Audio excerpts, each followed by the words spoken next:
When you think of Christmas, what comes to mind? It's twinkling lights, joyful carols, and children eagerly waiting for Santa Claus to bring them gifts. But nestled deep in the snowy Alpine villages of Europe, a much darker, more ancient tradition lurks in the shadows. This is the story of Krampus, the Christmas demon. Forget visions of sugar plums. While St. Nicholas rewards the good children with sweets and presents, Krampus is his terrifying counterpart, tasked with handling the naughty list. Imagine a fearsome creature, half goat, half demon, with a long, pointed tongue, sharp fangs, and horns curling from his head. He doesn't carry a sack of toys. Instead, he brandishes chains and rusty bells, their clanking sound echoing through the cold winter night. In his hand, he holds a bundle of birch branches, not for decoration, but to swat the children who have misbehaved. The legend of Krampus is chilling. Said that he doesn't just leave coal in your stocking. The truly wicked children he stuffs into his sack or a large basket on his back and drags them away, deep into the dark, frozen woods, or even to his fiery lair, never to be seen again. It's a stark and terrifying warning that served to keep children on their best behavior all year long. So, where did this nightmare before Christmas come from?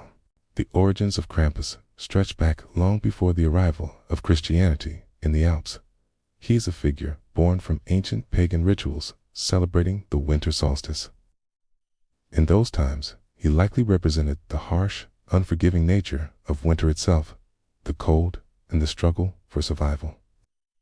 He was a symbol of the chaos that threatened to overwhelm the order of the village. When Christianity spread across Europe, many old pagan traditions were either absorbed or repurposed. Instead of being completely erased, Krampus was cleverly woven into the Christmas story. He was paired with the benevolent St. Nicholas, creating a powerful duo of reward and punishment.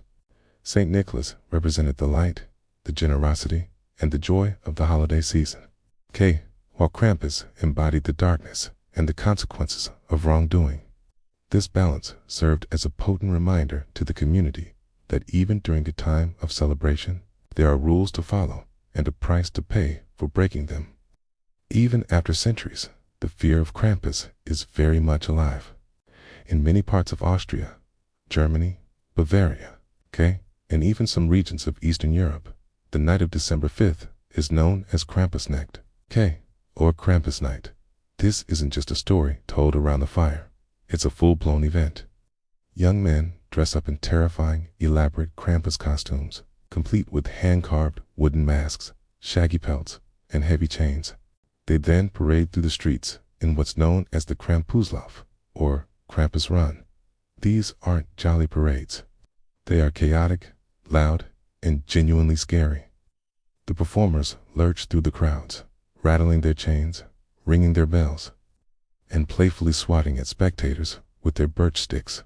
The goal is to scare everyone, young and old alike, reigniting that primal fear of the Christmas demon. It's a spectacle of organized chaos, a thrilling, visceral experience that connects modern communities to their ancient folklore. So, Krampus is far more than just a monster from a forgotten myth. He represents the hidden, darker side of Christmas. In a season that has become heavily commercialized, filled with messages of endless cheer and consumption, Krampus serves as a powerful counter-narrative. He reminds us that actions have consequences, that misbehavior, greed, and selfishness will not go unnoticed or unpunished. Behind all the festive lights, the perfectly wrapped gifts, and the cheerful music, the shadow of Krampus lingers. He is the chilling whisper that reminds us that the holiday spirit isn't just about receiving. It's about being good, kind, and mindful of our behavior. So, this Christmas, as you hang your stockings by the chimney with care, maybe spare a thought for the children in the Alps who know that it's not just Santa Claus who's coming to town. Thanks for joining me on this journey into the darker side of holiday folklore. If you enjoyed this, don't forget to like, subscribe, and hit that notification bell so you don't miss our next deep dive into strange and fascinating traditions. See you next time.